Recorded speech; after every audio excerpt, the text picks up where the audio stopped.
Thank you.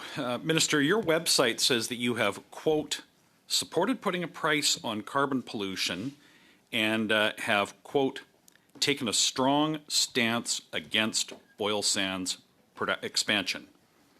Is that the policy of your government?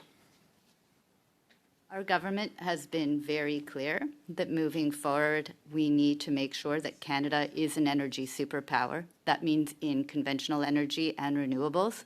What that means, though, is that we need to be low carbon, low risk, and low cost for the future. Your words, or take your website's words anyway, that you have taken a strong stance against oil sands expansion. So, if Canada is to be an energy superpower and to have additional production in the oil sands, it will require expansion. Do you support or oppose oil sands expansion?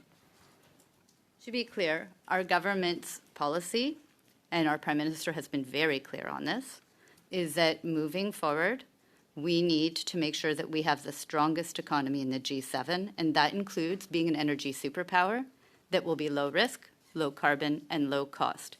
We will be sure that as we move forward as an energy superpower, that we are helping, across Canada to meet those needs. Because actually, when I'm talking with people around the world, what I am hearing is that they are looking to Canada to be able to produce the energy that they need for the future.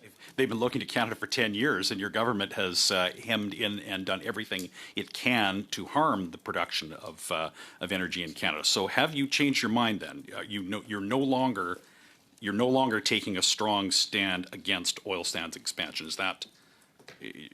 I take issue with when you say, that we haven't been actually producing energy in this country that the world is looking for. I was in Nova Scotia, and I got to see all of the opportunity that's being built in offshore wind.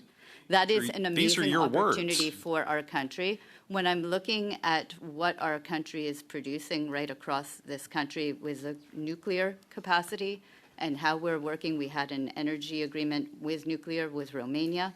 When you look at what Canada is producing and our know-how, we are consistently providing to the world the energy that they need. So the world needs, if we are going to supply the world with safe, reliable energy, we are going to need oil sands expansion. Do you still oppose oil sands expansion? What I have actually said, and I think I've said it now a few times, is that we are going to be there as an energy superpower, and that we need to make sure that as we're doing that, any progress in that way is low carbon and low risk and low cost.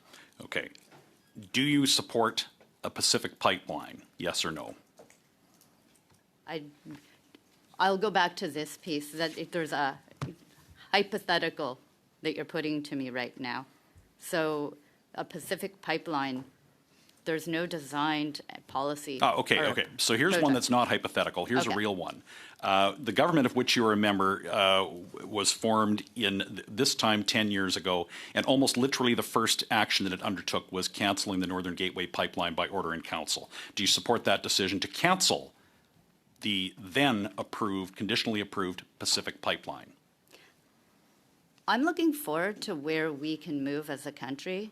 And that's where I think Canadians are at right now. Canadians want to see how we can build Canada, how we can build a strong economy for Canadians, and that we do that in a way that builds a strong future. You see how your credibility is compromised on this. Your government killed the pipeline that was approved 10 years ago. You spent 10 years opposing pipelines. Your own website says that you have taken a strong stance against oil sands expansion, and now you want us to take you at some word now that you support energy expansion in Canada. I have been pretty consistent in all of my answers to you, and I would say that, again, Canada has a role to play as an energy superpower, and in doing that, we need to be low carbon. One final question. Time is very limited. So do you recognize the federal government's responsibility? It has a right and, in fact, a responsibility, if a project is in the national interest, to declare it so. Do you support the notion that the federal government has a right to declare something in the national interest?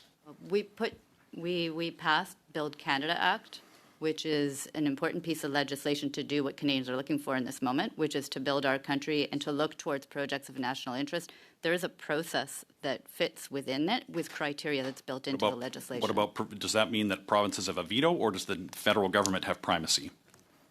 What the legislation sets out are 5 criteria, including Indigenous consultation and including Canada's climate objectives, but also including factors towards our economic. Yes or no, does the federal government have a right to declare projects in the national interest? We have a Build Canada Act that has specific criteria and a process built into it that needs to be followed. Your failure to respond yes leaves us to conclude that you think that premiers may have a veto. My answer is that we have legislation that we passed, I believe, with your support, that actually sets out what the rules are as to how that So then happens. could you affirm now for the committee that yes, the government has primacy and has the right to declare a project in the national interest? I'm saying right now that we have Thank you, passed Mr. Kelly, legislation and that's thank you, clear. Minister DeBrusen. That concludes the time for this round. We'll